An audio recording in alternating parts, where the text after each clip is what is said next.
Namaste on this Sunday afternoon. I was just thinking, one of the most fundamental spiritual teachings that I really love, of all spiritual teachings, is the Beatitudes, and particularly the Beatitudes as they're referenced in the Synoptic Gospel of Matthew, because the Beatitudes are not commandments, they're not thou shalt or thou shalt not, they're not provisions of a, a tick list to sort of somehow show yourself to be a virtuous person. What they are is consciousness, embodiment of attributes and qualities of being which are divine. So Jesus embodied in himself the fullness of the Christ nature, and he came to teach us that we could manifest and embody the Christ nature too. And so, in embodying the Christ nature ourselves, we then become light and salt to the world. I think for people of other faith traditions, the Christ nature is called other things. I don't think it's a Christian phenomenon. I think the Christ nature is one name for the divine nature, which is indwelling in all human beings.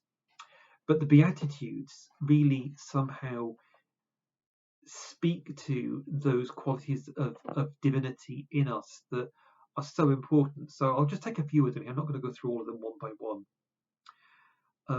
Blessed are the meek, for they shall inherit the earth. Now, when I think of meek, I think of the self-emptying of arrogance and pride and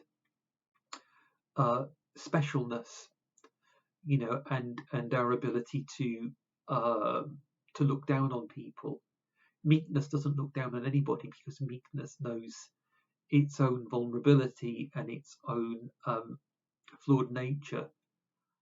It knows that it's no better and no worse than any other human being.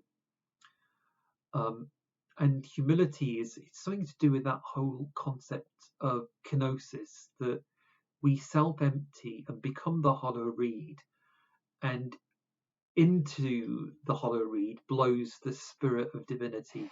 We become that which we are most fully, and that is like fractals of divinity in the world.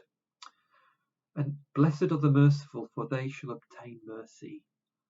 One of the things about mercy and compassion are very closely aligned.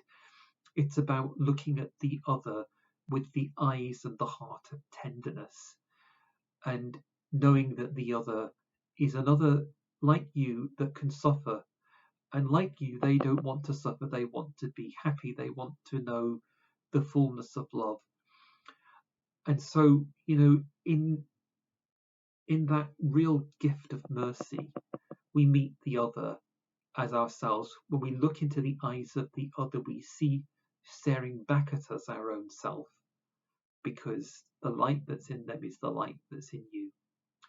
And so mercy is about standing before humanity with a heart that's open and allowing ourselves to let go of judgment and criticism and thinking ourselves better. Blessed are the peacemakers, for they shall be called the children of God. It's so hard sometimes to be a peacemaker in the world, because we often get drawn into, wherever we are, in our families or in our workplaces, into cliques, into gatherings, into huddles where there's complaints being made about somebody else, or where we're engaging in I suppose it's that the temptation to engage in gossip, to engage in thinking that I'm better than someone else. And the thing about that particular, when you think about that particular quality of the Beatitudes, blessed are the peacemakers, that they are called the children of God. We go into a group to make peace, to say to others, let's love the other, let's see the good in the other, let's see the Christ presence in them, because the Christ presence in me, it's in you, and it's in everyone. I mean, these are just a few thoughts I've given today about the Beatitudes. And I think, when we look at the Beatitudes and we start to break them down and think about them and kind of do an expansive reflection on them, like I've just done that. I've just done that out of the top of my head. I've not really rehearsed it or anything. We can start to really break down how the Beatitudes apply to our own life and how they can enhance our own consciousness. Because really what they're there to do is enhance our heart consciousness to make us Christ-like, light and salt for the world and love for others. So there's just some thoughts for you to take into the week with you on this Sunday afternoon. And thank you. Have a lovely week. Namaste.